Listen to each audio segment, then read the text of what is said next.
Welcome to the Church of Mabus radio show. It's Friday night, 7:07 p.m. Central. You listen to United Public Radio, 107.7 FM New Orleans. We got Wham representing with us. Yep. Hey. It's I'm right in the middle of a snow sleet storm at the moment. Snow sleet storm. Nice. So Down here, there's like crazy weird winds and humid and just like wind advisories that are horrible.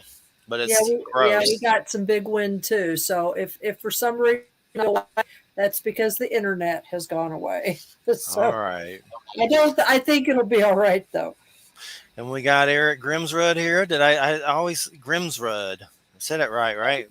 Yeah, it's Grimsrud, but Grimsrud. nobody ever wants to say rude, so they always say Grimsrud. So There's it's not okay. an E on it. There is What? not. There is not. What is it? What is the origins of your last name? German or It's Norwegian actually. So Norwegian? yeah, Okay. we make jokes about wooden shoes every Christmas.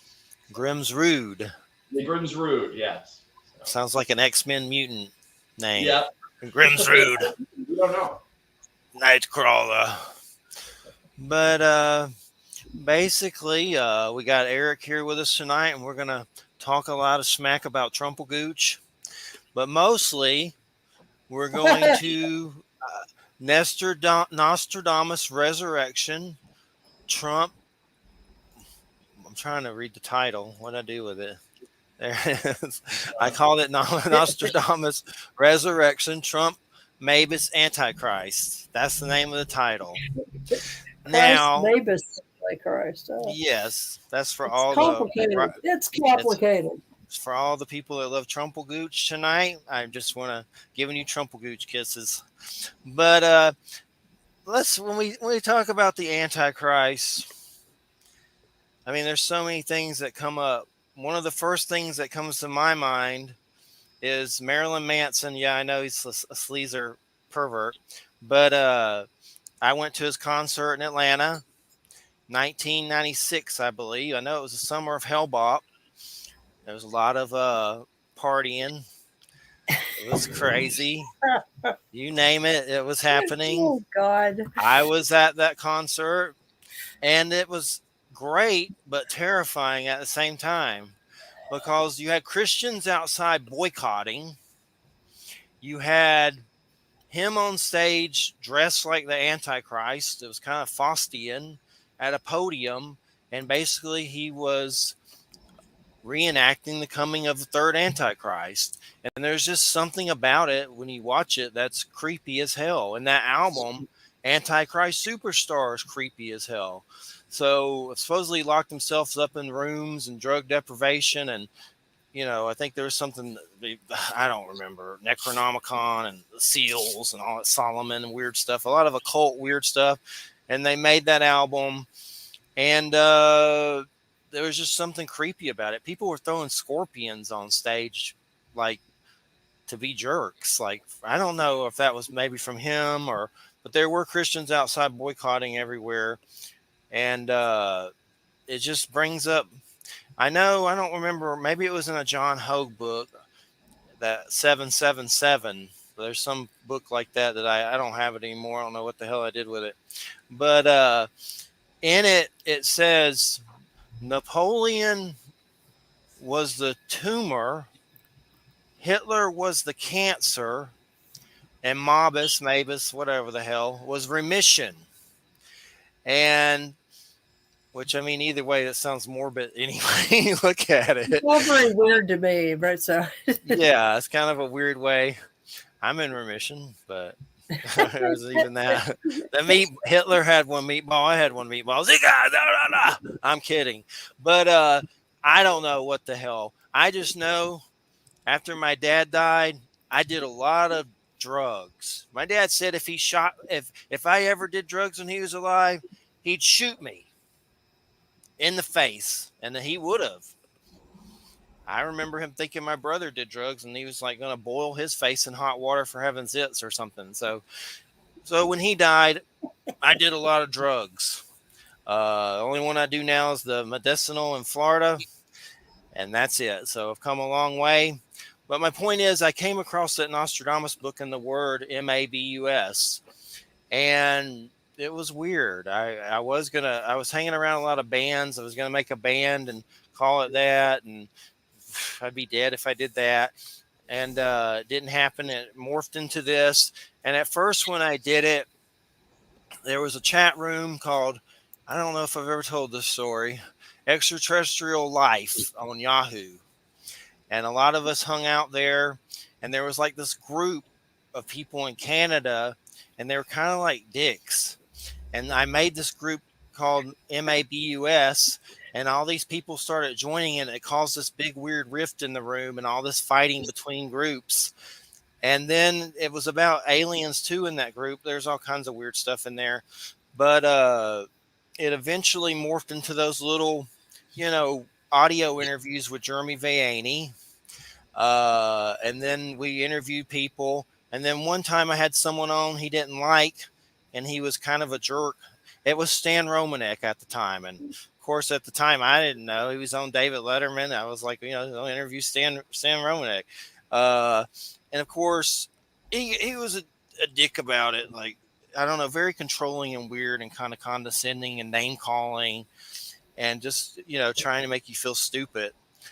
And we got in a fight. And there was also some other stuff where him and Jeff Ritzman from Paratopia offered to merge Paratopia with Mabus. And they wanted me to work, and they wanted to keep the Paratopia name and me get rid of Mabus. And I had this web designer dude, and he's a gay dude, but he said Paratopia sounded like a gay bar, and he didn't like it, and we didn't want to get rid of the Mabus name. We didn't like Paratopia. But anyway, it turned into some weird fight somehow. I have documentation online, proof of it on some forum somewhere or on my old computer. I have it. But that's been the Mabus name.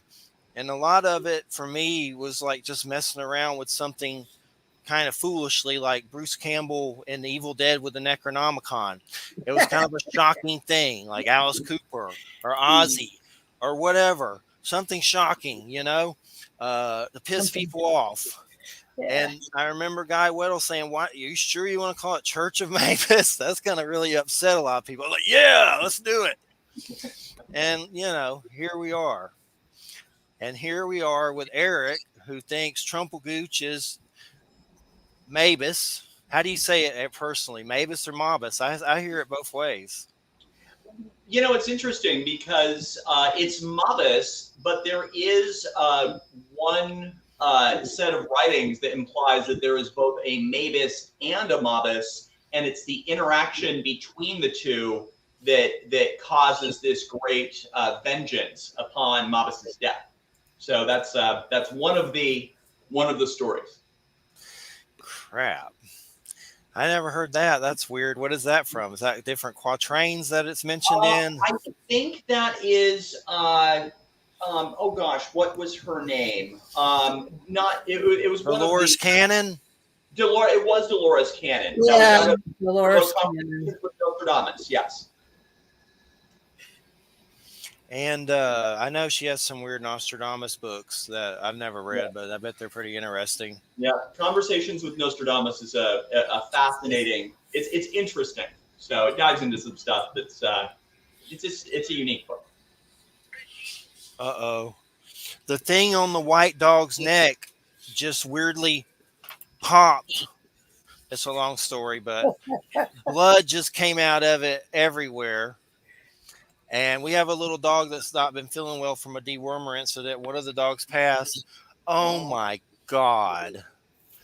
We've got a horror story. It's been a freaking nonstop horror story. It's a horror story. Oh my God. I'm going to throw up. It's that bad. I'm not, but what happened is the dogs got sick from this wormer. What was that wormer called? Well, it's in some weird parasitical family thing. But anyway, it made the dog sick. Oh my gosh. It made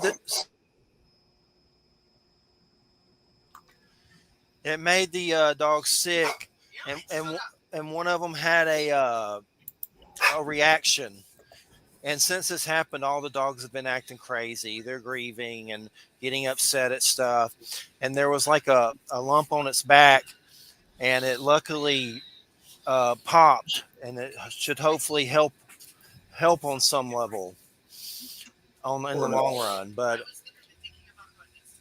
But Eric, if you want, tell us about Mabus and what got you into it. What started?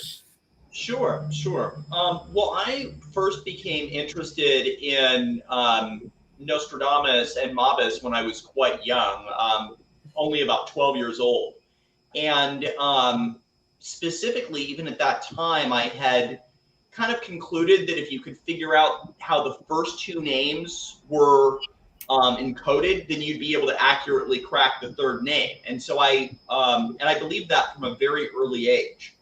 So throughout my teenage years and at different points as an adult, I spent time researching it with the core focus of understanding the underlying encryption method of Nostradamus's first two names.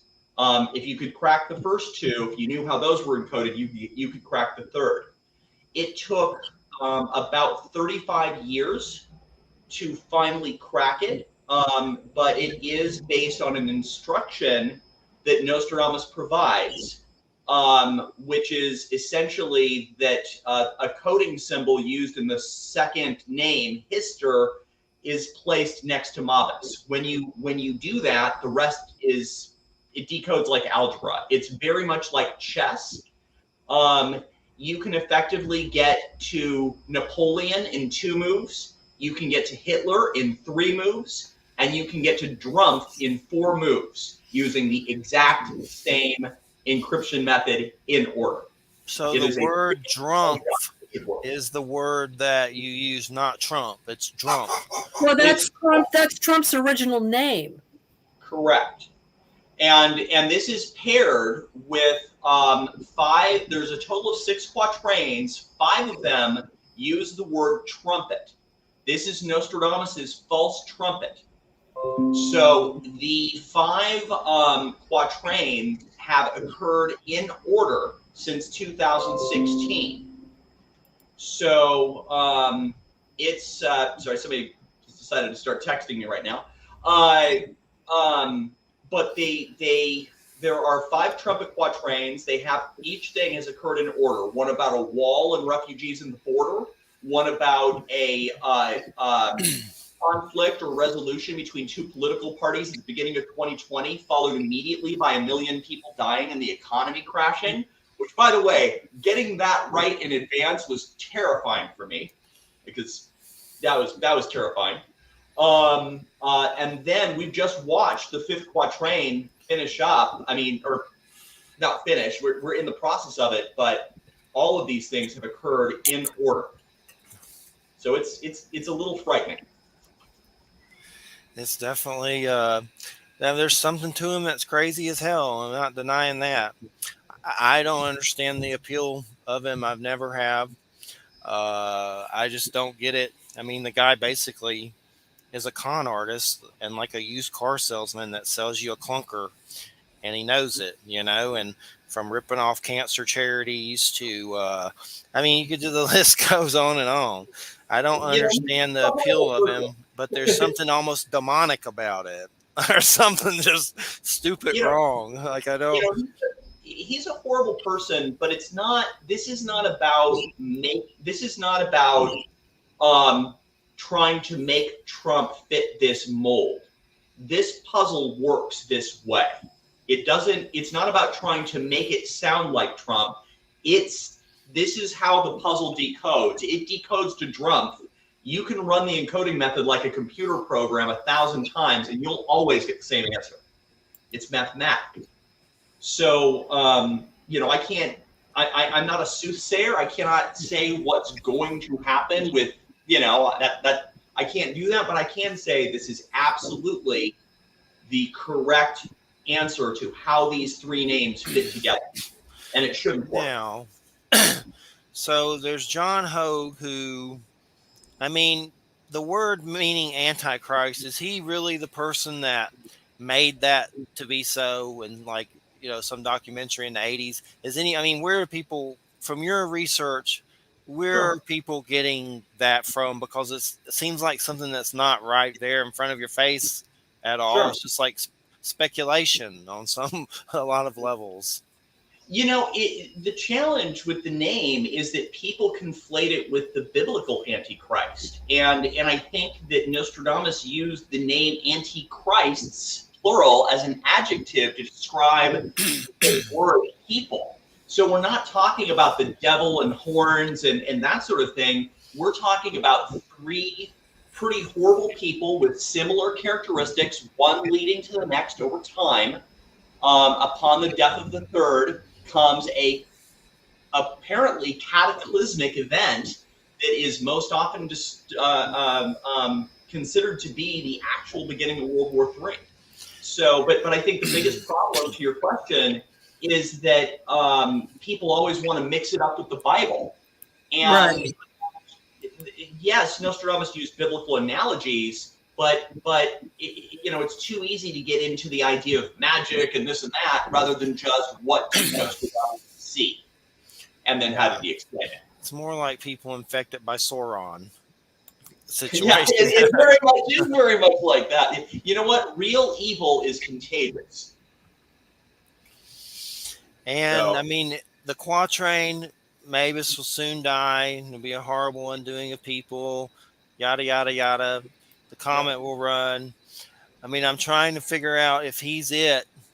He obviously has to croak some way, and then the comet passes, and then a horrible undoing people. That's always happening, but there's got to be a comet kind of situation.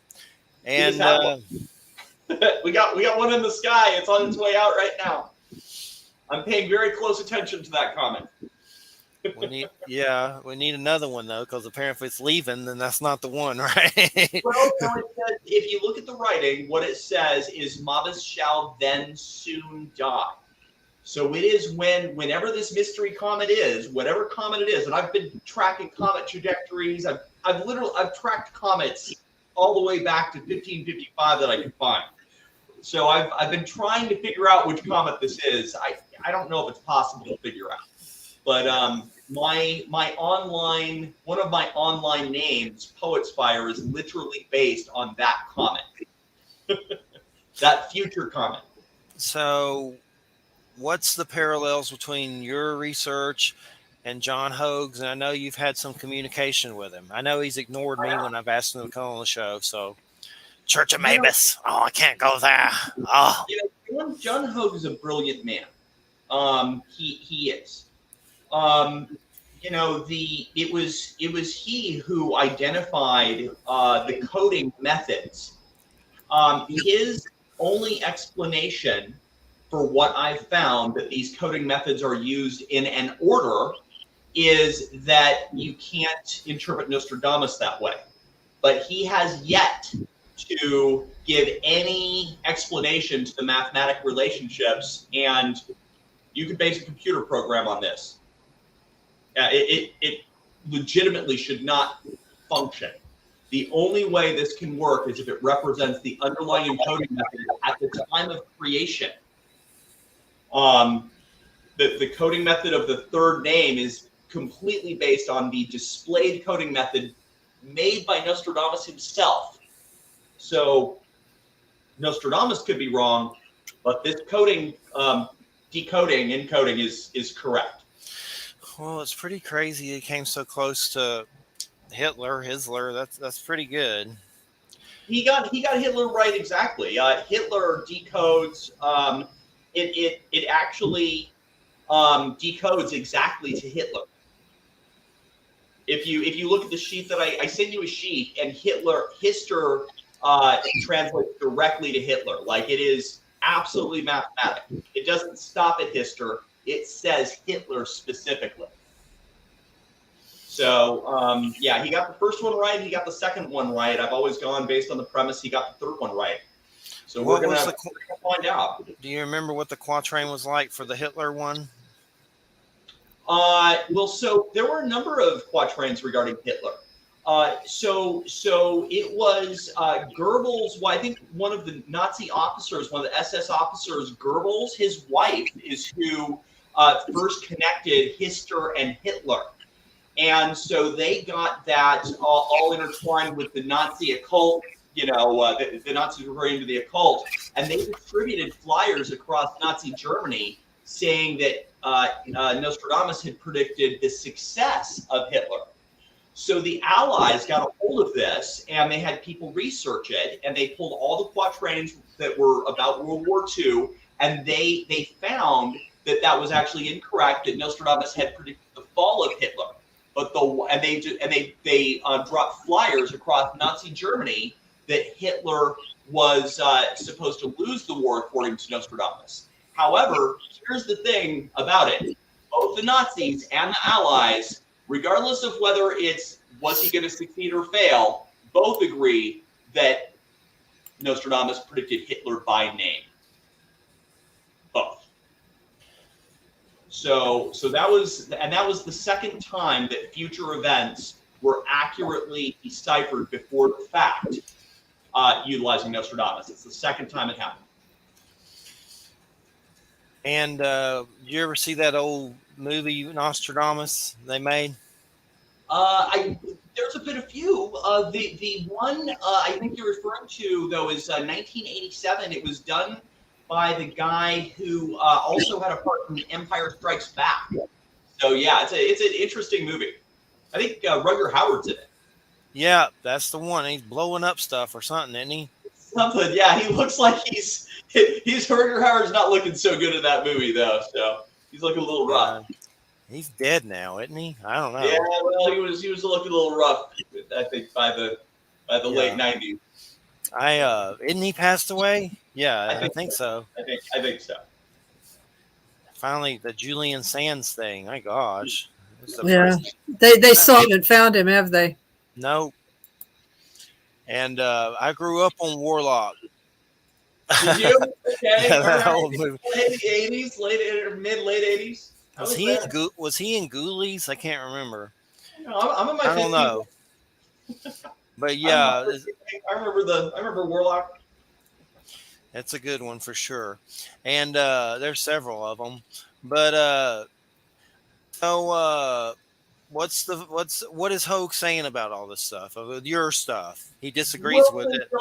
John Hogue, his perspective continues to be that Mabus is a guy is the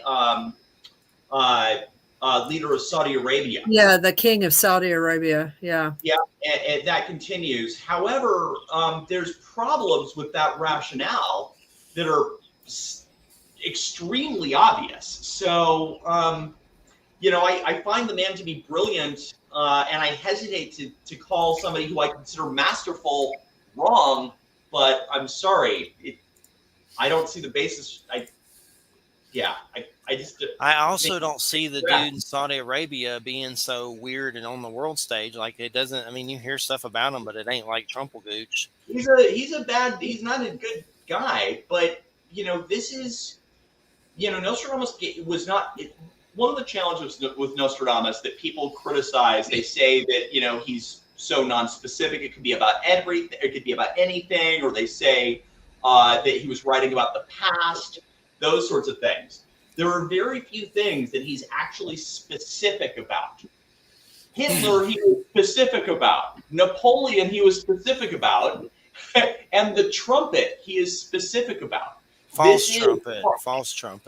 This is a series of his most famous set of work. And this one thing, Mabus, is the reason all of those spectrals have even been made. Going all the way back to the first one I saw, which was that had Orson Welles in it, the man who saw through time, I think it was. So yeah. So way back. I think that was 1982. So, but yeah, no, I think that I think we're very close to finding out the situation. I started this in 2016. with Is Trump Mabus. I got into the Mabus solution by 2017, and I've been pursuing this, that it was going to end with World War III since then. I've gotten multiple things correct that I would never want to know. But who in the world would have predicted in 2016 that in 7 years we'd be where we're at right now? It was the man who saw tomorrow. So what's World War III going to be like? Does he talk about?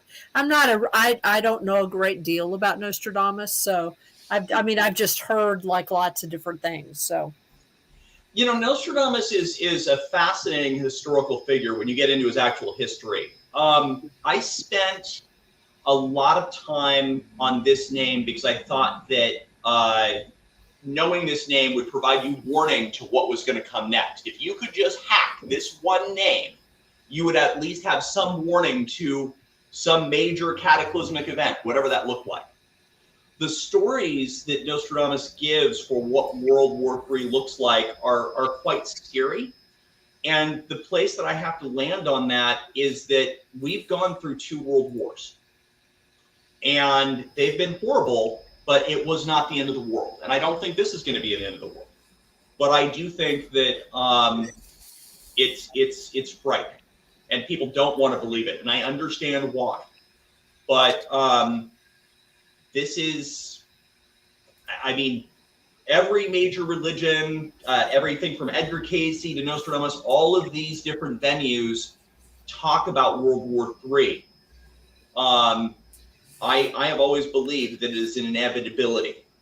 Being able to hack this name would at least allow you to know when it was about to hit the fan. When that guy dies, it's about to hit the fan. And that guy is. Do you believe is Trump? I absolutely. Okay. Regardless of what you think of him politically. It's weird. When he was first elected, I had 2 dreams about him. And in the first dream, it was kind of like an examination. The dream was sort of like an examination of his character. You know what I mean? It was like, and in the dream I was in this beautiful wooded area, and there was this big table, like this big expanse, like a big banquet table.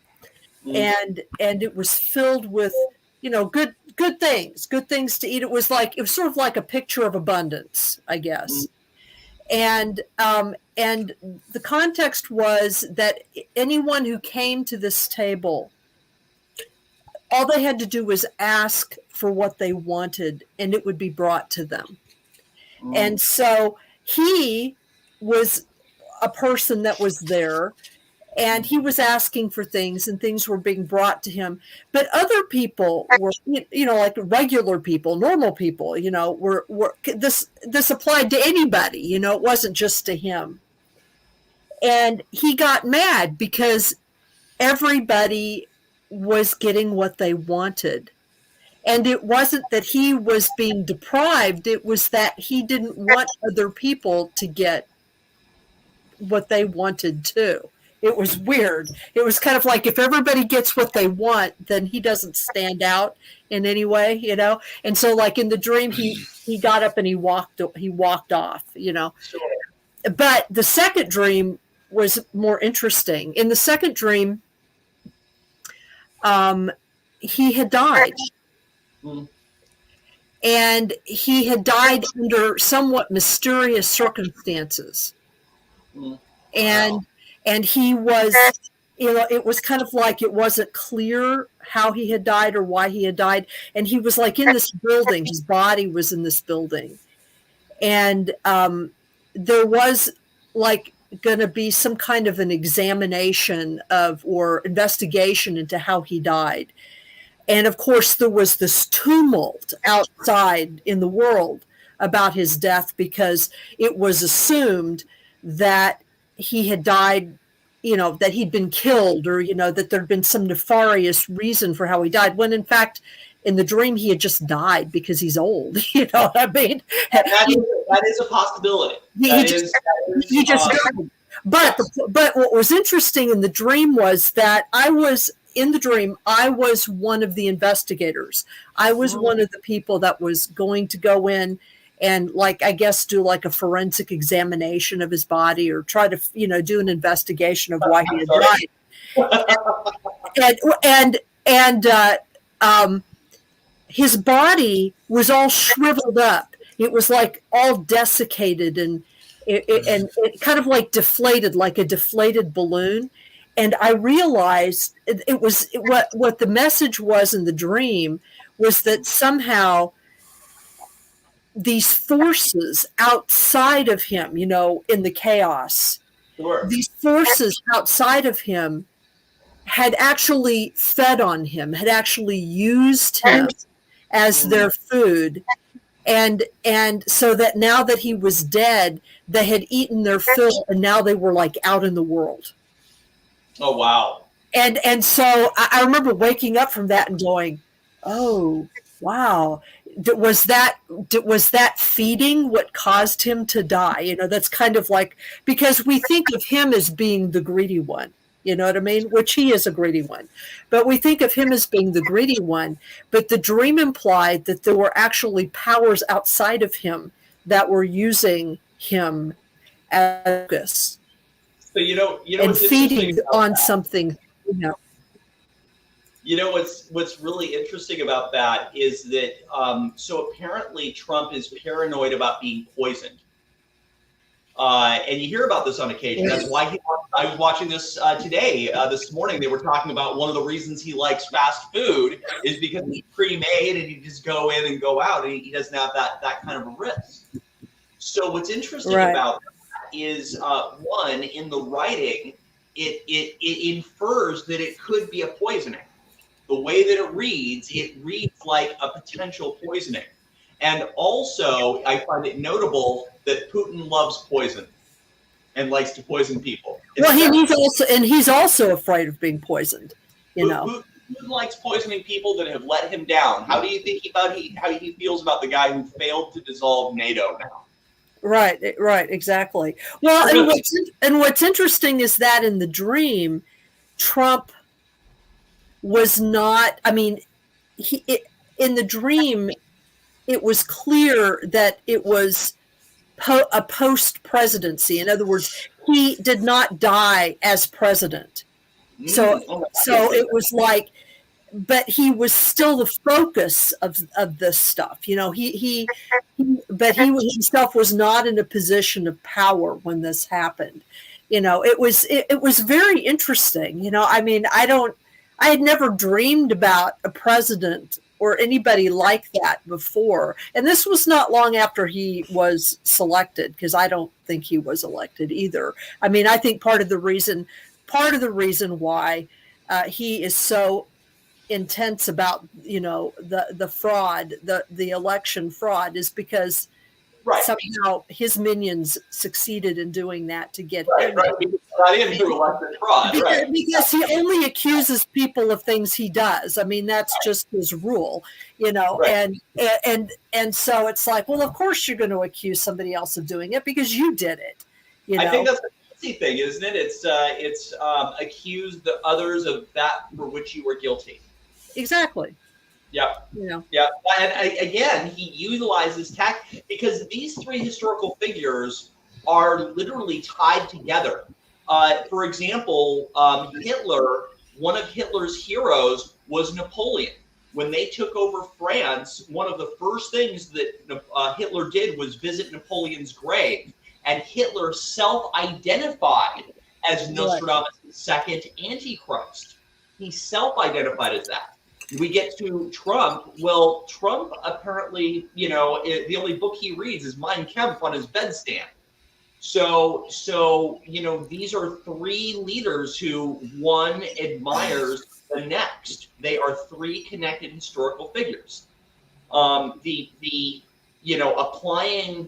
or putting Trump in that place and talking about all the things that all the characteristics that these three people have in common. Trump is a perfect fit. A perfect fit. It's you really dive into it, it's almost indisputable, and it gets really frightening because it's indisputably it's scary.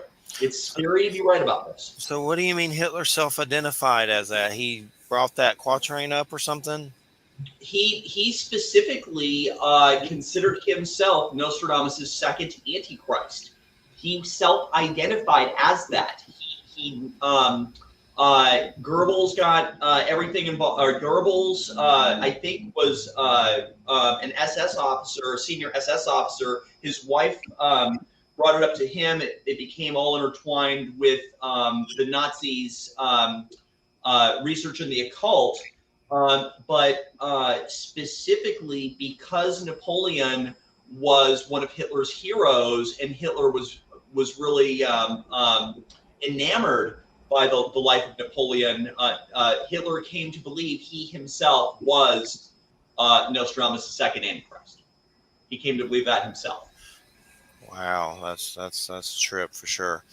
So just a little bit of background about Nostradamus, since this is Nostradamus Resurrection, and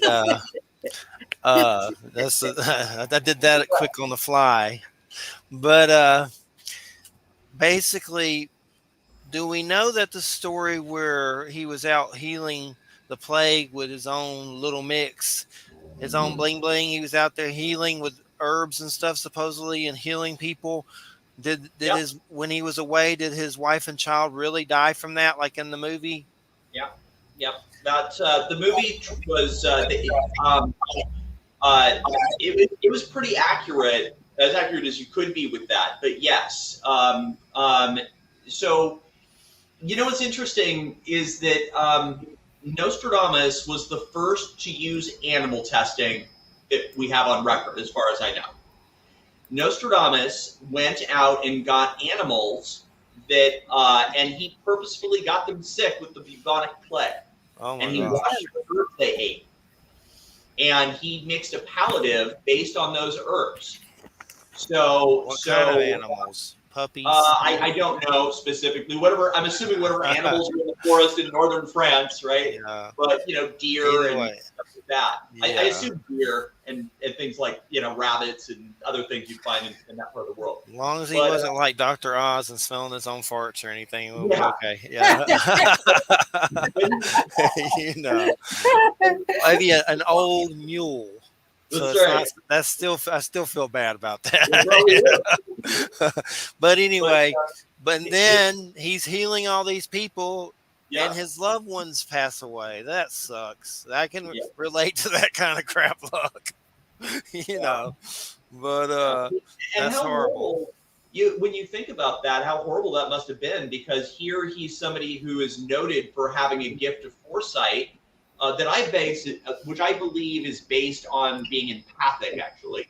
But here he has this ability, and he's away, curing the Black Plague, and he comes home after a period of time of being sent off to go do this, only to find his own wife and child to have been killed by the very thing that he's out fighting. And he was away. He led an interesting life. If you actually get into the history of it, he's a fascinating historical figure. That Man of Tomorrow, you can get it from archive.org for free. You can download it. The old Orson Welles. Yeah, I've seen it. It's just been a long time, but that's where I learned about 9/11. That was when I first learned about 9/11. It was when I first saw that movie. It had a movie of it of fire in the new city, and it showed this whole thing, and I was a kid all freaked out. But when 9/11 happened, I knew that was exactly what it was. That fast. I remember waking up that morning. I've watched multiple of these things happen, and it's frightening to watch when you realize what you're watching, because it's like, oh wow, this guy really did do that. What about you realize, oh crap, this is real. What about Judas Priest's Nostradamus rock opera album? I think that's It's like 14-minute song. Oh, I know. it's fun. Strange band. I like it. Yeah, It's a good one. You should listen to it. It's funny, but it's good. It's weird. It's like this Well, long. It's like if I ever do, I will think of you doing this. Nostradamus. It does do that, sort of, doesn't it? lived in the psyche for this long. I mean, he is one of the first. I think that he's one of the first books ever published, and the only thing more published than Nostradamus, I believe, is the Bible. He's been around that long. Yeah. He was around at the beginning of the printing press. So people don't follow somebody for that. I mean, that's almost 500 years ago.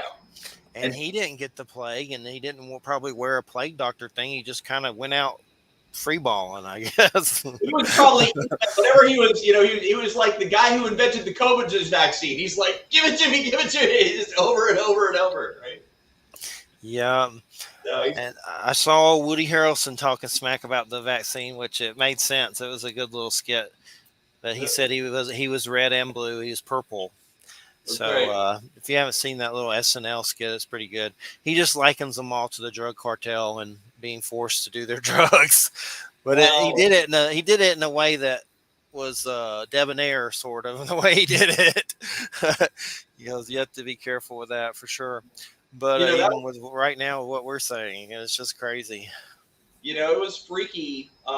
More than a year before the pandemic hit, I had a dry erase marker board, and I had all the different ways that 1 million people can die. And I'm like, okay, 1 million people are going to die, and the economy is going to crash. And I don't know how, but these are all the ways 1 million people can die. And I had them all up on the board. And sure enough, right after that whole 2020 impeachment, like I was excited to watch Endgame in the theater because I was afraid the movie theaters were going to close. Yeah. Like I had TV shows. I was like, yes, Arrow is going to be over and I'm going to finally get, I had no idea what was going to happen. And then all of a sudden COVID hits and suddenly you couldn't buy toilet paper or go into a movie theater. Yeah, it's been crazy for sure. For sure. Well, we're still alive. Still moshing. It's not the end of the world. I promise. It's not the end of the world. Still moshing to the apocalypse. Well, all of these different venues saw it. So, yeah. Go ahead. Well, doesn't he say, though, that at the very, very end, it's going to be okay? Nostradamus, his prophecies go all the way out to us being in 2 star systems. Well, that's kind of what I wondered. Yeah. Didn't he bring up aliens? I thought I saw somewhere something about him and aliens, but I've never seen any quatrains. Or what are the star system ones? Do you remember? I'd have to go back and look, but it's 2 nearby stars. He says, he says them like Sigma. He says them, but he's pretty specific about it. And that's thousands of years from now, right? I mean, that's got to be that's. I don't know how far it is before we actually reach their star system, but I'm betting it's a long time. So yeah. After World War III, apparently, we get they're never going to do that again. So we get our whole thing of 1,000 years of peace and all the religion stuff. But I think we're in to go through something beforehand. So. Well, yeah. I mean, you can tell everybody's building up to it. Imagine what it's been like knowing this since 2016. It's been fascinating, but awful. It really has been awful. Watching some of this stuff go, because here's the interesting thing about this is Nostradamus used poetic analogy to explain some of these things. For example, the beginning of 2020, he said, by the noise of cymbals, 2020, right? In order to understand that analogy, you really would have to read a lot of Nostradamus to even pick that up. I've studied this now for 40 years. It took me 35 years to crack the underlying encryption method. So, but it's quite specific. If you put the 5 trumpet quatrains plus Mabus in order, it matches events since 2016 exactly. 40 years. How old are you? I'm You're 52. okay. So So you since he started was 12, at since he 12. was 12, I started when I was 12. I'm 52 now. Trying to figure it out. Make sure you're not an immortal. I'm not. I'm not. I'm gonna try. I'm gonna try. Yeah. well, see, I can say, because this is true, that I've been studying UFOs for 51 years, because I've been studying since I was 10, There you go. and I'm There you go. 61. So There you go. There you go. And you know what? It's interesting. I bet some of the things you thought when you were a kid have held up over the years. absolutely, Yep. I mean, in fact, right now I'm revisiting a lot of old texts and old accounts, and re-examining them. Um, and it's kind of like it's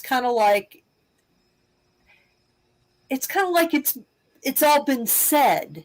You know what I Mm. mean? It's like it's all been said, and we and people somehow in the interim just forgot that it was said or something. It's weird. It's very, very strange. I mean, I'm reading stuff like I'm reading like Scott Rogo and uh, um, Ivan Sanderson, and I'm like, this stuff isn't that different than what they're saying now. But why aren't they reading these people? It's just really weird. So I don't think things have changed all that much. One of the That challenges we that get I distracted found, in. one of the challenges I found is that, for example, if we look at things by the History Channel, it's all about ratings now, and it's all about sensationalizing things. And so when you look at, for example, the old Nostradamus documentaries, it actually got into, some deeper material and talking about it in depth. Whereas if you look at some of the History Channels of today, it immediately conflates it with religion, and immediately, you see the devil in horns, and it immediately turns this into this sensational thing, which makes it fairly unbelievable. Yeah, so I think that, you coming back to some of those old things are important. I know for me, the underlying premise that these three names were connected has been the basis for this entire project. So, yeah, sometimes those things you come up with as a kid actually they pan out. Yeah, it's interesting. I do remember. I don't know if you remember this, Jeffrey, but in the 1970s, and I say this because you can find it on YouTube every now and then. But in the 1970s, Disney actually did a documentary on UFOs. And they had a series. They had a series of stuff like that. Yeah, and it was really thoughtful. It was actually really well done. Yeah. And it's kind of like after that, things just got weird.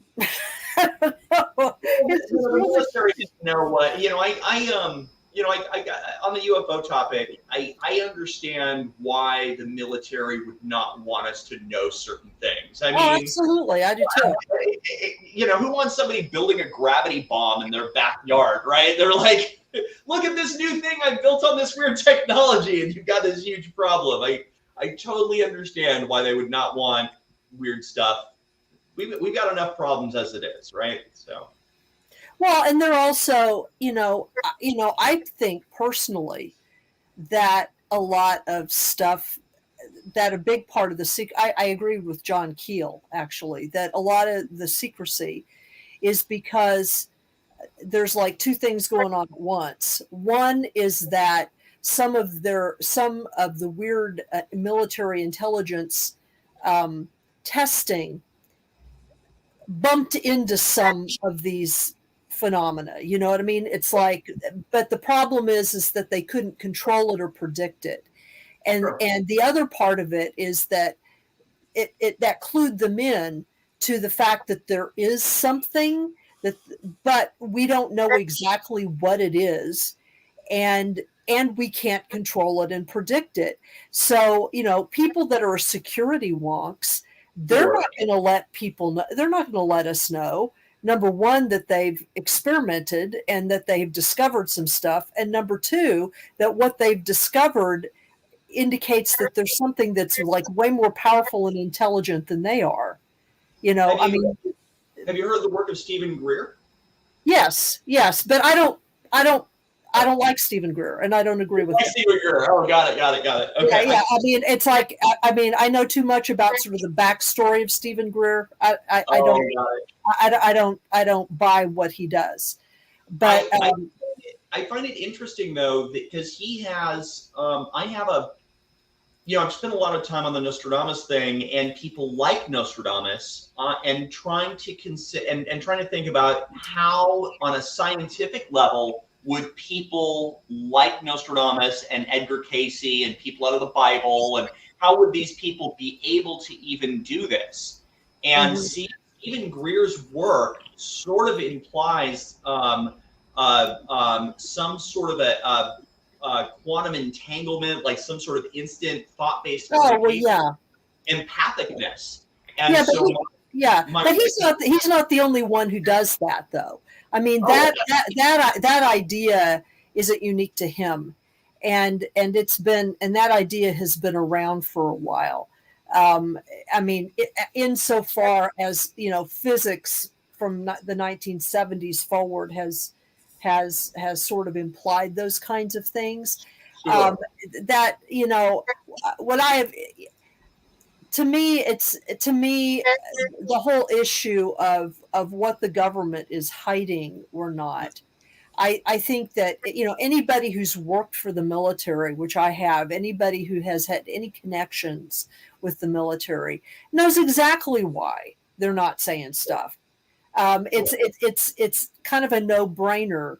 If you're interested, if your principal interest is security, you're not going to disclose what you know or don't know about something that is out of your control. You know what I mean? You're just not, because are we ready for that kind of it could be one of those be careful what you wish for. Well, I think that's what they're afraid of. I think most people are kind of either ready for it or bored with it, frankly. But I also think that it's also a problem of what to disclose, because it's like, we know that it's kind of like what's going on right now. We know that they can say, we know that there's stuff out there. We know that there's stuff that we've recorded, but especially if they don't know exactly what it is, they can't predict where it's going to show up. They can't control it. You know what I mean? And I think that really what they're afraid of disclosing is that all of this implies that individual and group consciousness is much more powerful than any of us would want to believe. Because if you pull the lid off that, you basically blow the lid off of every economic and political system on the planet. Because all of a sudden it's like, why should we believe in this horse crap anymore? You know what I mean? I think that's what empathicness is. When we talk about, whether we're talking about people that were able to, pick up on things from other times, or whether we're just talking about, somebody picking up on the tension in a room, I think we're talking about the same thing. It's the power of group. It's collective consciousness. It's feeling it. I think empathicness is really the key. Whether we're talking about the things with Greer and how he's saying this is how you talk to aliens, or whether we're talking about tension in the room, or I think empathicness specifically is how these things occur. It's the quantum entanglement is the only thing that provides instant communication. Right. The biggest thing with Greer is kind of like Stephen Bassett. There's just something kind of creepy. I'm not sure exactly what it is, but there's just this little creepy feeling with it. I'm not sure. But one of the weirdest things with Stephen Greer that freaked me out. And I couldn't tell you a lot about Stephen Greer. I had his best friend on one time. I think Steve Alton. He wrote a book about a megalodon shark. Oh, Uh-huh. Uh, wow. and I think his name's Steve Alton. My memory's terrible, but Alton. Let me look real quick. Yes, that's his friend. But anyway, he was on and we talked about him before. But one of the creepy things about Greer that creeped me out is a long time ago I saw those little hooded beings in the woods with a friend standing near a black box. Back in the day, it was like an alien experience. When I saw those little whatever they were in Greer's thing, the little I was almost going to say the M word, the dwarven things. Mm. Uh, it kind of creeped me out. Oh, Those may be real, they may not be real, but who knows? I don't the know. But gnomes? Are you talking it about the just gnomes? the little aliens, the little mummy aliens, the little Oh, creepy okay. little, the little ones that Mummy Greer's alien. always saying are aliens, Oh, okay. the dwarf little aliens. I wonder though, is that what was in those little cloaks? Those because I saw them on Stephen Greer stuff naked, laying on tables and stuff, but the ones I saw had cloaks. You saw Stephen Greer laying naked? His little aliens were naked. Oh, okay. I His was like, little alien was naked and it was out. But but anyway, he's interesting. I know there was something where he was saying something was a UFO and they proved it wrong on the Florida coast. It was like some military thing and he was like going kind of kooky over it. But I'm sure he's got good stuff. He's got bad stuff like anyone. But that did creep me out. I wondered if that's what was under those cloaks, those little naked mummy aliens when I saw them. naked mummy alien, naked Yeah. mummy But I alien. have seen weird stuff about Nostradamus and aliens. Is there anything about extraterrestrials that we remember? There's really, I didn't spend really any time on that. Even though there is talk of the future in there, and there's different interpretations, I didn't spend a lot of time on anything but how World War III started. That was the only place I spent any time because I thought if you knew that one thing, that was a really important thing. Yeah. So I remember in college, I was trying to figure out where in the world to go. I was going to go to Australia and whatnot. I was like, where in the world is going to be the safest place to be? So I still don't have a firm answer for that. So. I know there was some guy on Coast to Coast that said Putin was Antichrist, which he very well could be as well. Well, Putin, That yeah, energy. But the Putin, guy here, I found that guy, and it's a psychic claims aliens will invade Earth in 2017. Well, he also says Putin will start World War III before the invasion. Says Christ will partner with aliens and save humanity. This dude was on Coast to Coast, Psychic T Chase, whoever the hell that is. But that's something I found it pretty easy when I pulled it up. But I have heard weird things about Nostradamus and aliens, but I've never seen the quatrains. What do we know about him leaving messages to his son? Didn't he like supposedly leave like a letter to his son or something? he did, and it's really interesting to read that letter because when you read Nostradamus as poetry and you just read his poetry, you're sort of limited at getting a view of the man through these 4-line poems. And so when you go and you actually read his letter to his son, you realize how brilliant and how educated this man was. People put him within the context of an astrologer and some random guy just writing stuff. He would have been considered one of the most educated people of his day. He would be considered a genius in any century. We're only about when we talk about Nostradamus, we're within 100 years of Isaac Newton, who is still considered to this day in reference to gravity. So he was a truly brilliant man. So yeah, if you really want to study Nostradamus, reading that letter gives you real insight into who he was. I found that guy's YouTube channel. Why is it saying on my computer Facebook is blocked? Like weird. Like on my browser. I went to go send you the link to that guy's YouTube channel and about all the Putin alien Mabus stuff or whatever. and I put Facebook.com in my browser, and it's saying Facebook is blocked. Facebook refused to connect. I hope my internet's not about to go out. Is Facebook down? Not that I care one way or the other, but No, because I just pulled Facebook up. it So just says error blocked by response. Really weird. I don't Oh, yeah, know what. I just sent you a thumbs up. Something strange, but I have no idea. Hopefully, if I don't, I'm not going to drop internet soon, but it's just saying that on my browser that Facebook is blocked and I can't go to it at all, which I don't understand. Not they're not saying it. It's like a weird browser message. yeah, well, that it might be something with your provider or something.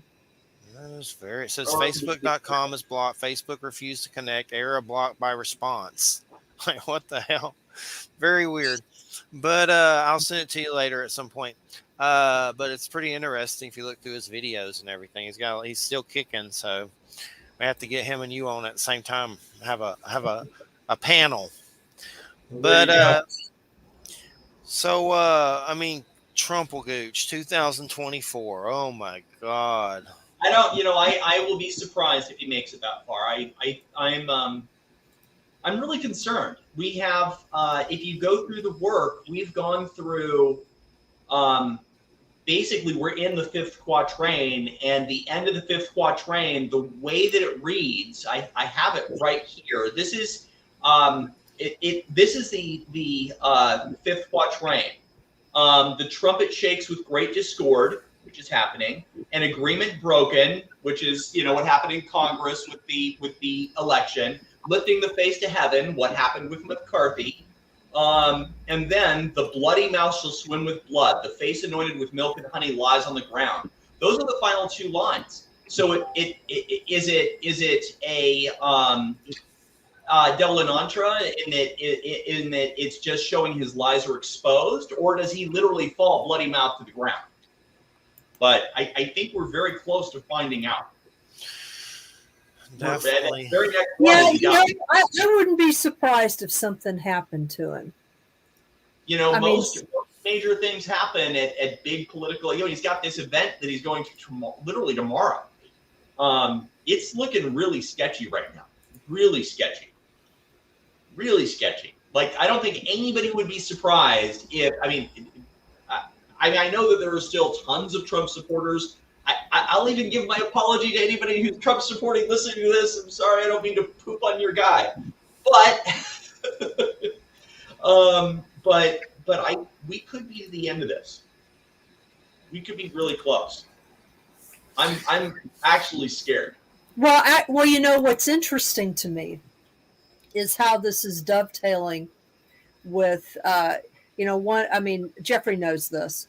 But one of the sources that I use to kind of pay attention to future events or the possibility of future events are prophecies that are connected to what are called the Seven Fires prophecy series. This is a series of prophecies that were given in the Ojibwe Mi'kmaq tradition.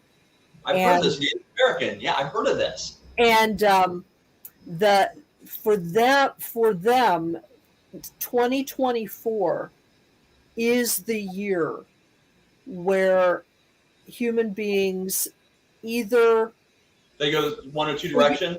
That's the fork year. That's the year where we go like this. Right. And of course, what they look at, how they do this is they look at cycles of certain types of lunar and solar eclipses. And so we've gone through a cycle of lunar eclipses that ended, I think it was like in 2021, early 2021. And now we'll be entering into some solar eclipses. And I can't remember all the details now. But what's interesting is that 2024 is the year that is pinpointed. And I mean, this was the opening prophecies. These prophecies go back 700 or 800 years, And that among the prophecies they prophesied white people coming to Turtle Island. They prophesied, there were several different things that are accurate that they Sure. prophesied. And it was a group of what it is it's a kind of a continuing tradition of prophecy. So it wasn't one person that prophesied. It was like the first prophecy was given, and then another person made the next prophecy, and another. So what they have to do kind of is in 2024, we'll find out whether or not human beings have lit the eighth fire of prophecy. Because because if we don't, then the earth changes start, essentially. Oh, wow. Oh, So, wow. Well, and then you get into the conversation about, people that have a greater level of awareness going one direction and people that don't. Exactly. So many times I've thought the rapture is a nuclear bomb. So we'll see. Maybe those are the lucky people. Yeah, maybe they are. God, I forgot what I was going to ask now. My head, I got spaced out. The rapture of nuclear bomb, maybe. You never know. But I do think, I do have an interesting thought about how these people, whether it's, the Hopi Indians or Nostradamus or Casey, I personally have come to believe that these people were seeing the world through our eyes. They weren't seeing it from a third person perspective. They were seeing it through us. That they're connecting to us and then interpreting whatever they're seeing, through their own historical background. So, I personally think that's the way it works. There's no way to tell, but It's definitely fascinating. Very fascinating indeed.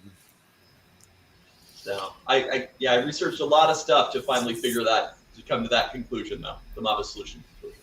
A lot of stuff. And let's give out your links one good time. We still got a little while, but what are some ways people can look at your stuff? Sure. I've purposefully kept it all on Facebook, so you can just look up on Facebook the Mabus solution. Is Trump Mabus? Cult of Mabus? War of Mabus? Death of Mabus? Any of those will fill it up. Because I knew how the story was going to end, so I started typing at the beginning. I'm like, I know how the story ends. I've been reading about this my whole life. So yeah, I put all that together at the beginning, and I never did a video, anything more than media than we're doing now, because video goes forever, and I didn't want. I already knew at the beginning that there was going to be this whole group of people that were going to be incredibly pro-Trump passionate, and I didn't want to be chased by crazy Trump-supporting people. Sorry to those people, but it's the truth. I was like, I don't want to deal with you guys. Sorry. There's a Republican right now going, what do you think? There is. He's cursing at me right now. Well, let me let everybody in on my political affiliation. I think they all suck, but I still voted for Biden. And I don't hate Biden. I wanted Bernie. That's who I wanted. Yeah. But I wanted to get rid of Trump because he's a nut. And and in the long run, I don't really like politics at all. I don't really like either side. I don't like the left or right Neanderthal tribalism crap that permeates it all. I've worked at Before It's News for many years, and I have to put up stuff that's right-wing leaning for people. They're not all crazy, but there's a lot of them that are crazy as hell who threaten to murder me. I've had some crazy Marine there going crazy, threatening to kill me, and I'm just posting videos of crap you would think he would like. Yeah, that's it's like Bo Peloni, some economic guy that my boss gives me to post. He's like, Jew, la la la. They always talk about the J word. I don't want to get into that because I don't want to get flagged anywhere, which I don't care if they're Jays or whatever, but I'm just telling you that's what they always throw around is the Jew hate. And then somehow I get in it. I've been called Jew, and I don't have any of that in my blood or whatever. I but don't Well, and understand even how if you did, so what? All it I does, know who all it cares does is prove that they're what they are. You know. exactly. And my ancestors wore wooden shoes. I'm sure somebody's making fun of me right now. my knowledge of Jews You got is wooden shoes on? my You still knowledge have of the shoes Jews is on? Larry David.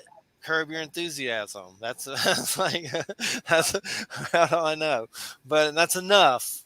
We all have a But background. they threaten to murder me. These people, they love Trumpelgooch so much, and I'm even posting stuff by people that love Trumpelgooch for these idiots, and they don't like the people. Like it's so weird. It's just so confusing. Well, So, like I said, evil is contagious. Hate spreads. That's how you know it.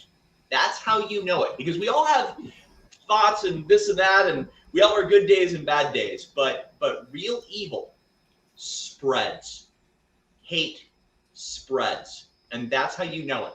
When people start getting each other worked up about, oh, then this person, that person, let's go riot the Capitol and all this other crap, it spreads. And it's insidious. So yeah, these people, I'm sorry, need to look in the mirror. They're becoming what they hate. It's awful. It's sad. It has been really sad to watch, knowing and or at least suspecting how this was going to go since 2016, and then watching it one thing after another occur, and like it has been really frightening, and also amazing. I mean, it's been literally watching prophecy occur right in front of me, both horrible and amazing. So, yeah. so what scares you about Trumpelgooch right now with what's coming up? You said it scared you. What do you mean? It's scary. I don't know what the vengeance is. I don't know what happens after his death.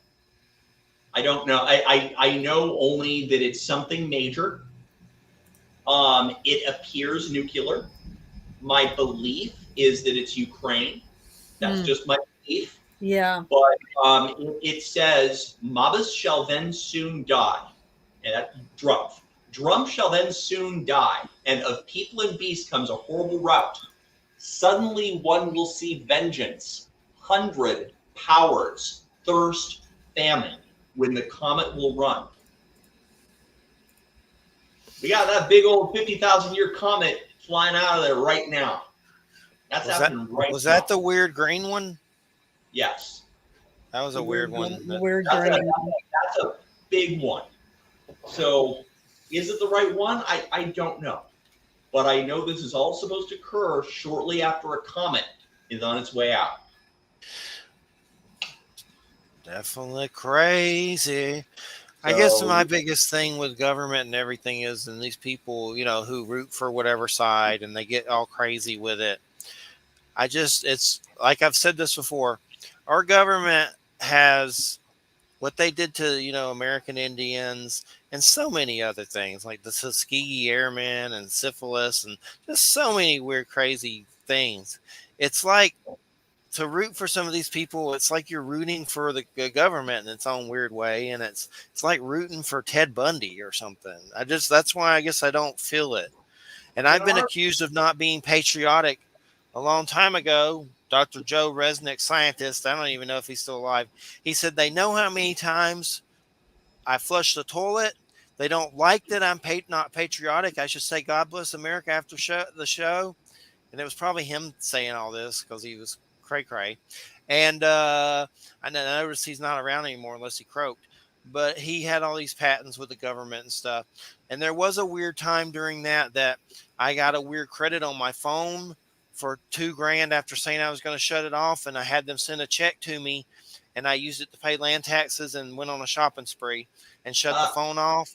Something put a weird credit on my phone to keep listening to it. And this was years ago. And no one I know did that. No friends did that because no one did it. No one, they would have told me.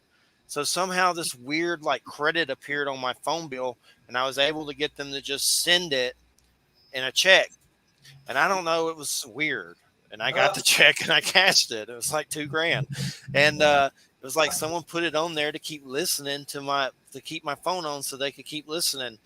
And I mean, I guess I'm not patriotic. It's just all BS. It's illusion. It's division and lines of. I like North America and the Earth and stuff, but I just don't.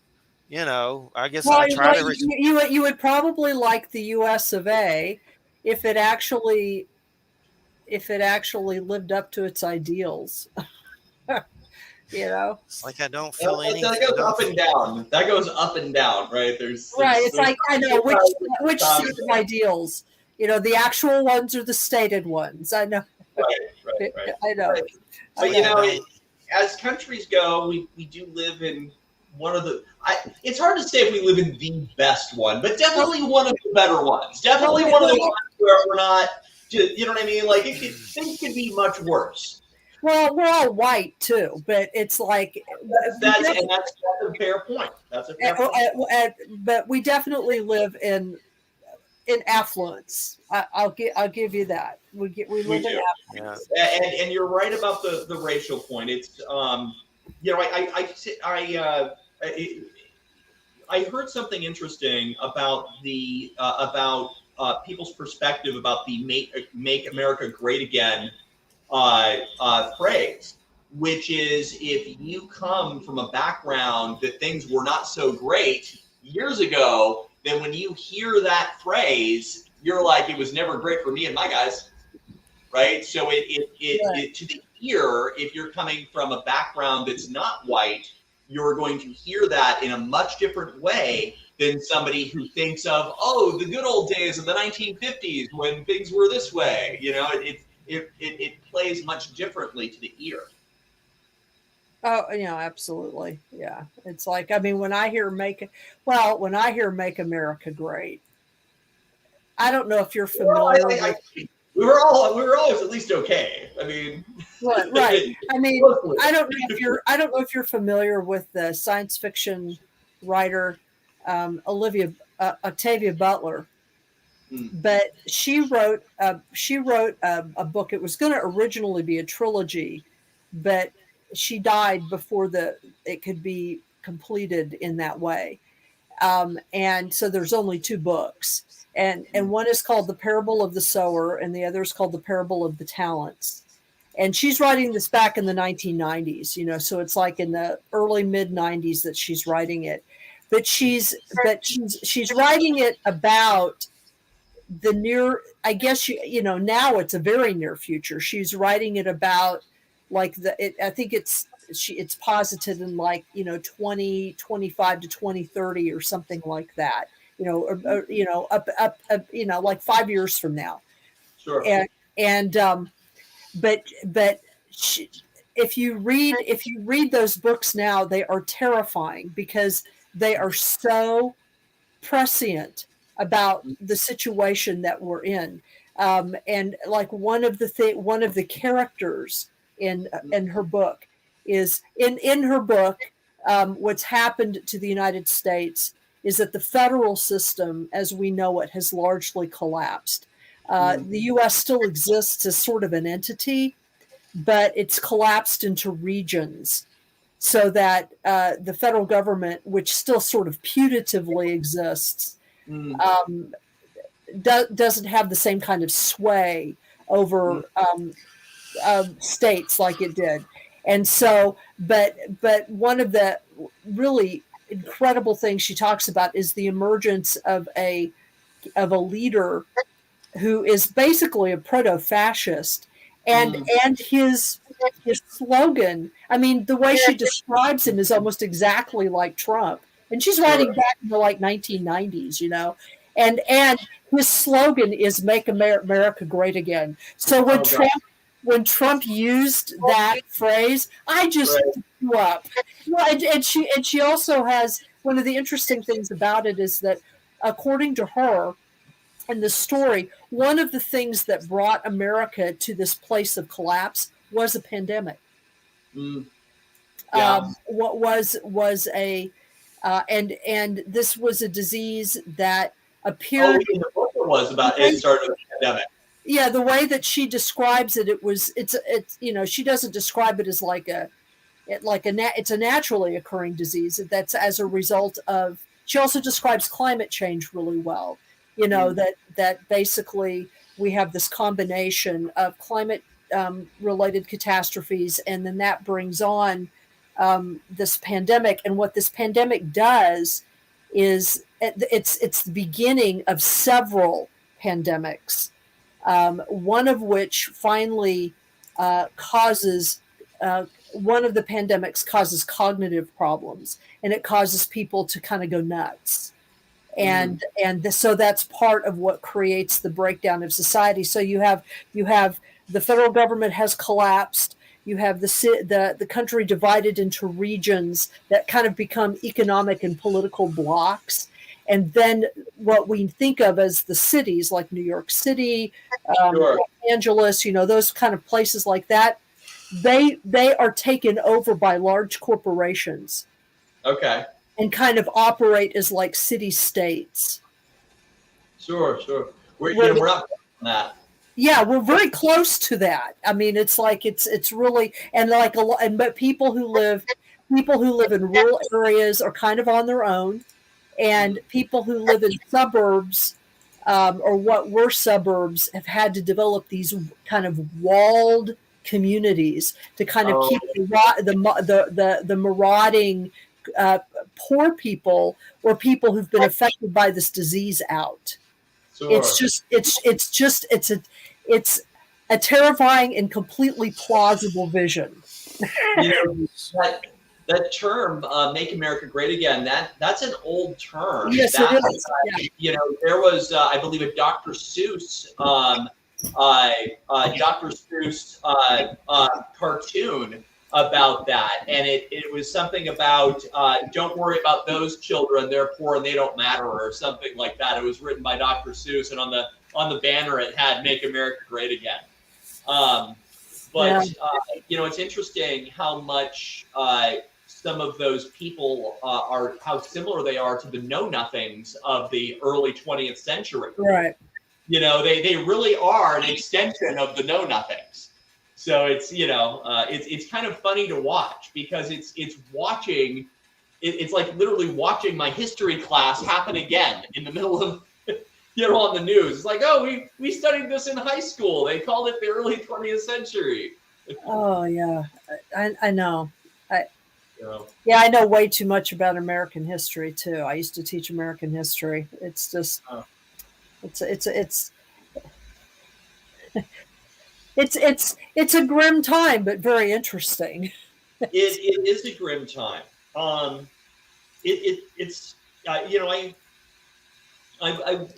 before the pandemic hit, I had other things going on in my life, and I remember driving around Portland crying, and there were people I talked to about this, people I know today that I literally met talking about like all this shit's coming, all this stuff. Sorry, we're on the air. All of this stuff is coming, and it was brutal to watch, just brutal. Yeah. So it's not over yet. We still got a little left to go. I'm as much as I don't want any of this to happen, I'm going to be so glad to not watch the news every day. It is like the worst whodunit ever, and it's like watching a show that you know how it ends, and you just have to watch, and every day it just gets a little closer, and you don't know quite how it's going to go, just that these are the general things, and this is how it ends, and it's excruciating to watch, absolutely excruciating. So. Someone sent me a video of Trump reading the snake poem. The story of a woman who takes in a snake who ends up biting her and telling her, "You knew damn well I was a snake before you let me in." Oh, he was talking about himself again. Does that a lot, honey. Too much. I just don't understand the appeal to him. He just seems like a dick. I don't. He's.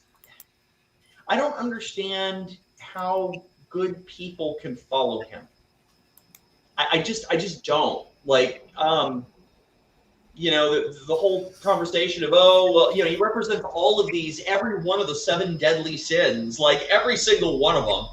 And you have people that are, religious who stand on their religious principles, and Trump does not represent a single one of those principles. But these same people will talk themselves through a whole exercise just to make him a great guy. And it's like, he's not a great guy. He's a slime ball. I'm sorry. Well, and in fact, I don't know. I mean, I think that if you were to even talk to him, he might refer to himself as a great guy, but if you were to actually talk to him, what do you mean by that? I don't think that he would say what most of us would say about what would make someone a great guy.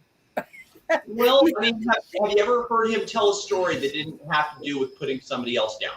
Well, right, exactly. Never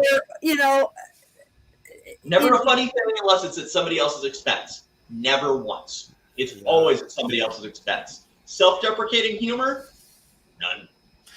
The creepiest thing I've ever seen is the weird court papers about him and Epstein raping a minor that got canceled, Jane Doe or whatever. She probably got death threatened or whatever. But you can find those weird court papers and it goes into it. It's creepy. He's a bad dude. I think that people are taken in by having this this guy who's going to do all these things, and he's a doucheball. And he would never fight for any of the like. Who is Nostradamus? Who is Donald Trump's loyalty pledge ever been to but himself? Well, I was for Bernie, and one of the big reasons why was insurance. There were people who were dying of cancer and weird stuff working up to try to get Bernie elected who had no insurance and died while trying to get him elected. And I'm someone that had to take like $10,000 shots for chemo with cadavers and sea life in them that cost like $100,000 for chemo.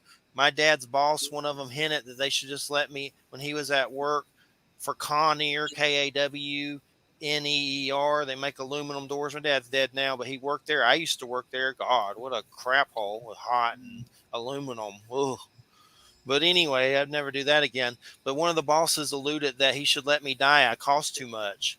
And when they found my dad dead from a heart attack, his truck was filled with guns and knives, and he said he was going to go kill them all. Which my dad, to my knowledge, he'd never killed anybody, but he certainly had a crazy side. He may have been on his way there to do it and died on the way there from a heart attack. So that's why I have a game into the insurance game with Bernie. So yeah, I'm a commie. I'm just kidding. I'm not. I hardly don't even know when I first started with commie, sometimes I'm so dumb I can't even explain what that is really, and have looked it up before and still doesn't click in my brain what it is. I guess it's my learning discipline or whatever. But Bernie was a democratic socialist. I don't know what's going on. He's still doing some stuff, but he's getting elderly. I just like this spunk. I like this spunk. Yeah, Bernie would have been amazing. I think it's a real shame. Things would have played out much differently if he had been nominated rather than Hillary. I think things would have played out much differently. Corruption on every level with him, and I can understand people not liking Hillary Clinton. I don't think she's a horrible person. I don't think she's a great person. But to default to somehow Trump from that, like that's like going from like somebody you kind of don't like to straight evil. Well, she's kind of like standard everyday political corruption. Bill Clinton compared Bernie supporters to the Tea Party. That really pissed me off. The Tea Party. I think that Bernie lost to the Clintons' ambition. Yeah. That's What was up with that's him what showing up bruised after it? Like somebody beat him up or something. I don't know what. I guess I think that was yeah. I understand. I would sit down and have a dinner with Hillary Clinton and talk with her, but I don't. I think I would have rather that not happened and Bernie gotten in, because he's the one who should have gotten that nomination. they're creepy, but they're all creepy. It's just no one. I would have liked. I know Jesse Ventura's a little kooky, but I would have preferred him to Trump. I think he I would would be love to have a better. dinner with Jesse Ventura. He would have been amazing. He would be Yeah, amazing. he would Who would you challenge most Trump like to a to dinner cage with? match. He challenged Trump to a cage match. Did he really? I'd love to see Yeah, that. I want to yeah. see that cage match. Wasn't That's Trump a gooch? that's Like, probably how it happens. That's how I've been debating. Is it the My Pillow guy? Is it Putin? Who is it who takes him out? It's probably Ventura. It's Jesse Ventura it's the in a My cage Pillow match. guy. It could be. We don't know. My It Little could be the My Pillow. Pillow guy in the bedroom with the candlestick. We have no idea. Yeah, the My Pillow dude. But I just don't understand the appeal of him. I don't get it. I guess I never will. And it just all sucks. I mean, it seems like just the way things are right now that I mean, they in the media and stuff, they're building up that we're going to go to war with China and Russia and all this stuff. As far as the talk on the street from all these little radio shows and crap, like we're 1 inch from nuclear Armageddon. I am. I truly, as awful as it is, I really hope it is limited to Ukraine for now. Well, I I mean, figure out World War, but this initial thing, this vengeance that Nostradamus talked about, Yeah. I literally pray to God that it is only one strike in one location and that's it, and things just expand from there. Because there are other stories that are quite frightening that I'd rather not entertain because they are scary. So, yeah.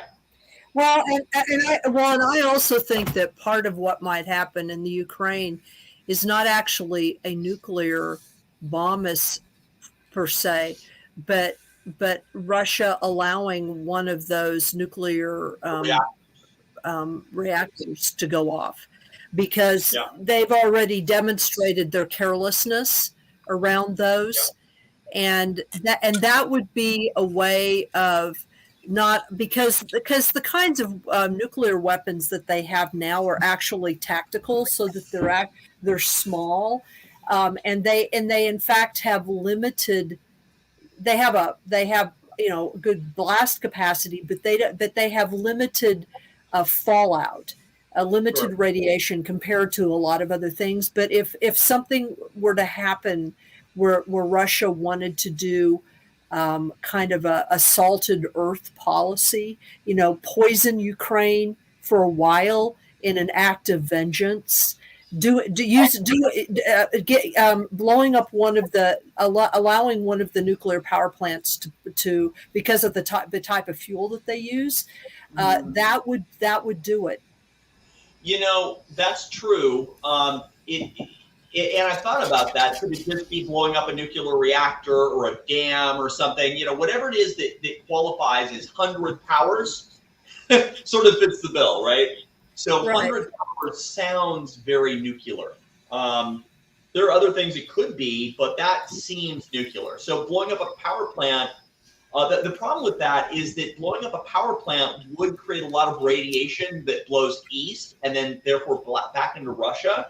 Whereas a small tactical nuclear weapon, to your point, with lesser fallout would mean lesser fallout going into Russia. Well, it would depend on when they did it. It would depend on that, if they decided to strategically do it when a certain weather pattern was present or something. But the Russians have not always been real bright about that. Yeah, no, that's true. Well, the Russians are, that Z that they have on their tanks, that is the Nostradamus symbol, the same symbol, the symbol for Zeus, the king of the zodiac. They have it on the side of their tanks. That's the same as the Nazi S symbol, and that is the same as the Roy in Napoleon Roy. They are all references to Zeus, the king of the zodiac. and it's on Vladimir Putin's tanks right now. Yeah, that's creepy. I saw one of their creepy commercials. So, and this comes back to how I think that people like Nostradamus even did this, which is seeing the world through our eyes. If you're Nostradamus looking at the world through a 16th century point of view, you're going to interpret that symbol based on the teachings of your grandfather in Old Greek. That same symbol, the Z, the Nazi symbol, the word Roy, all come back in Old Greek to Zeus, the king of the zodiac. That's how you would look at it if you were in the 16th century. It's definitely crazy.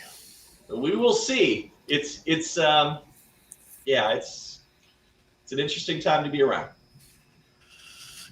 There's times I wish I was just like one of those old shaman you find in the woods that cut himself off from society and don't know what the hell's going on at all. That'd be nice.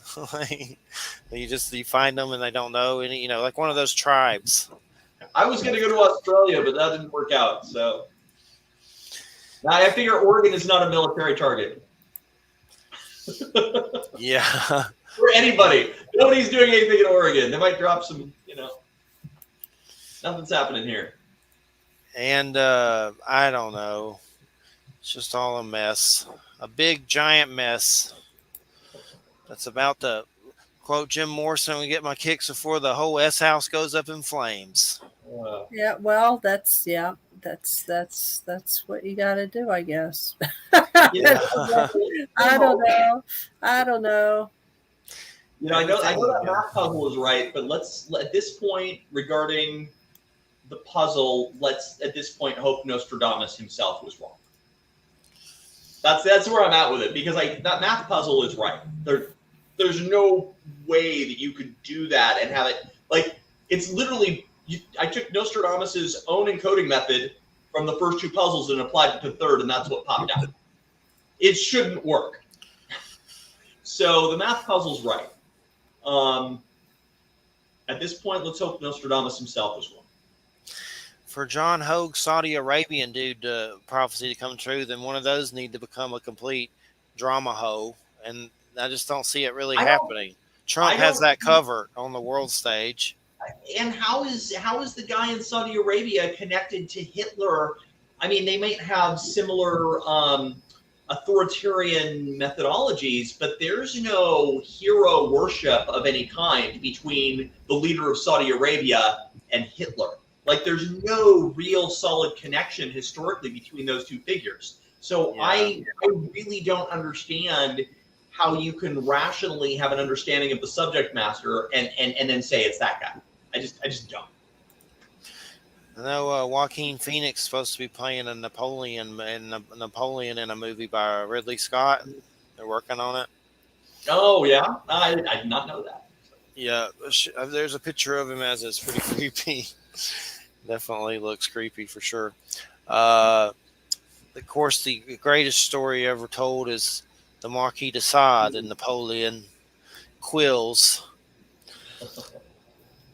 Well, Napoleon was a fascinating historical figure, but the thing that's notable to me is that the first Nostradamus quatrain was about Napoleon and his countrymen.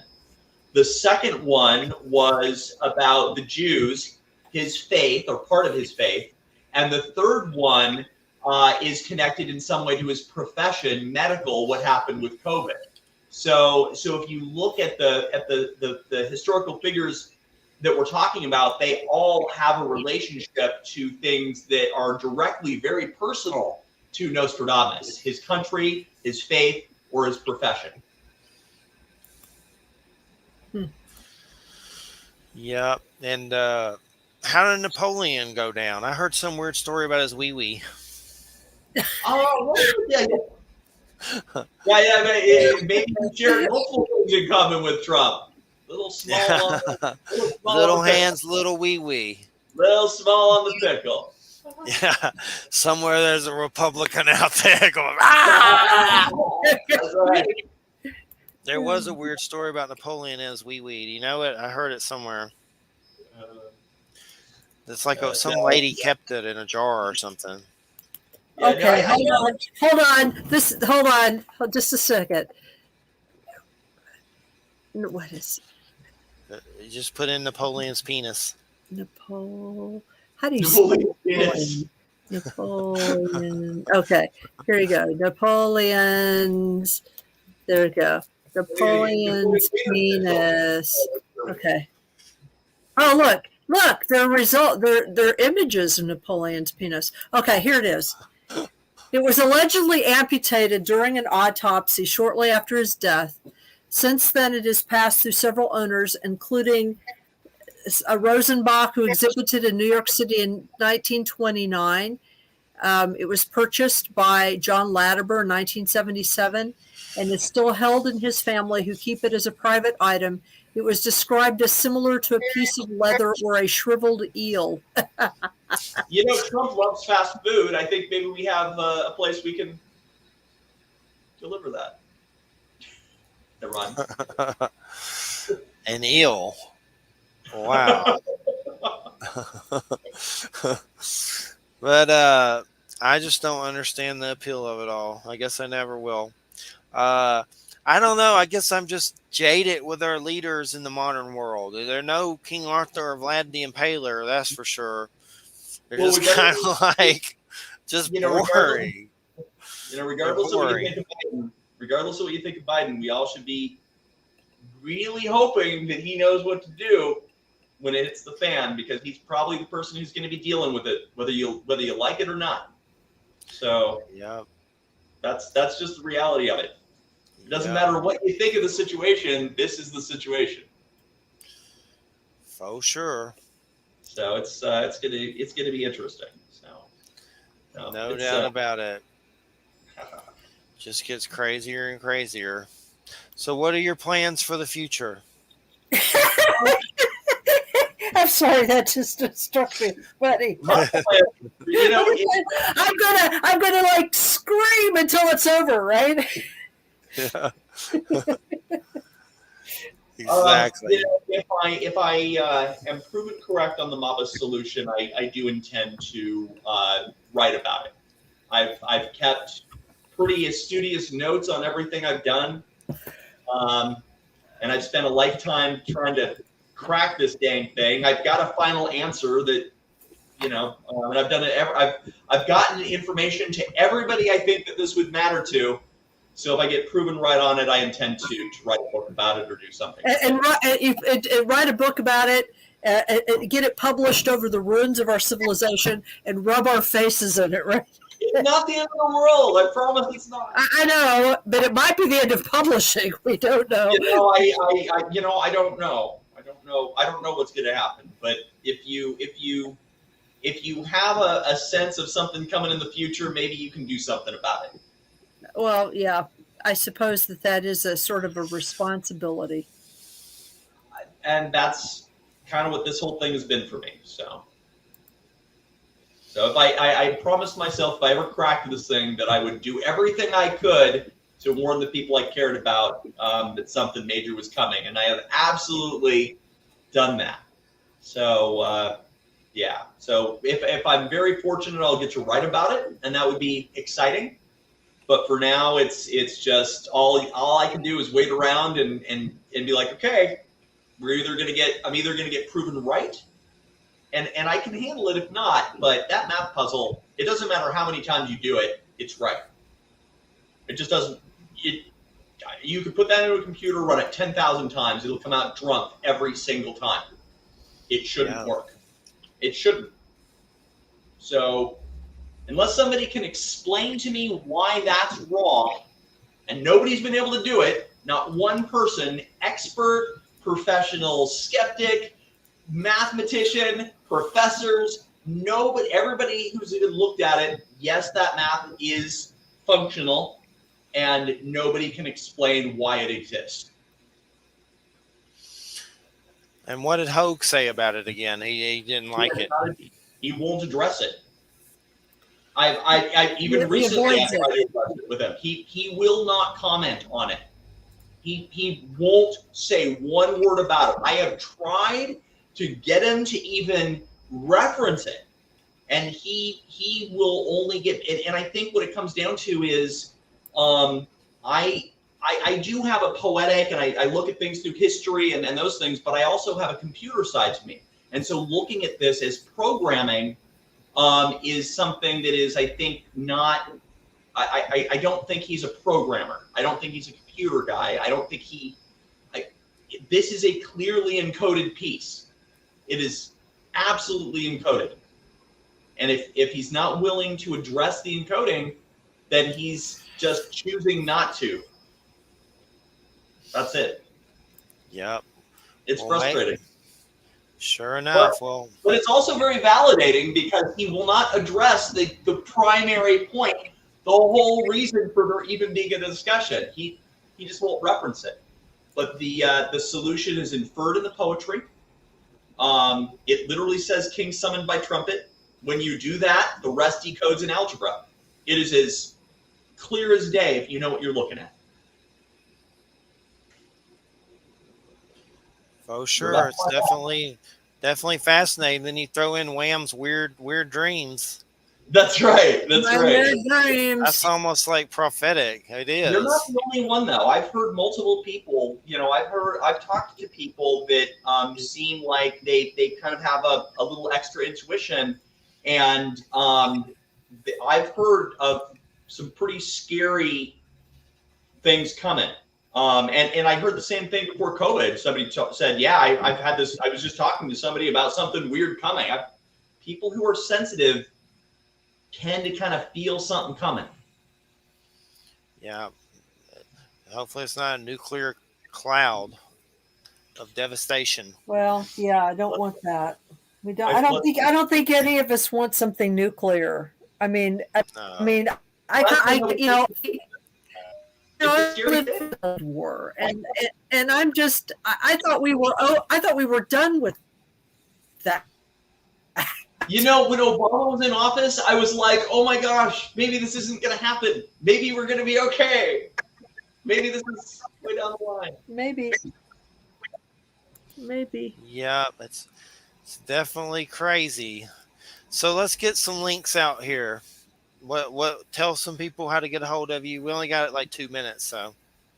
So if you'd like to look up the Mabus solution, I've kept it all on Facebook purposefully, so it could be easily searched all the way back to the beginning. It is Trump Mabus, as well as the Mabus solution. You can also look up Cult of Mabus, War of Mabus, and Death of Mabus on Facebook, and it'll come up. You can pull up the formula.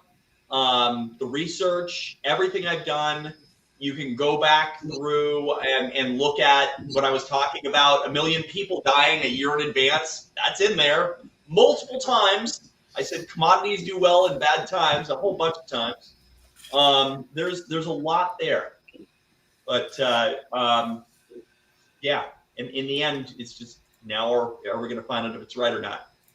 But it's Trump Mabus and the Mabus solution.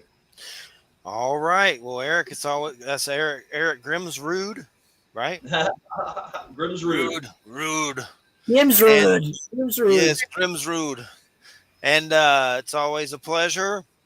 And what is this, your second or third time? Third, I think? This is our third conversation. That's the trilogy. We have to do some prequels. We've had things happen since we've been talking. We've had things happen on that page.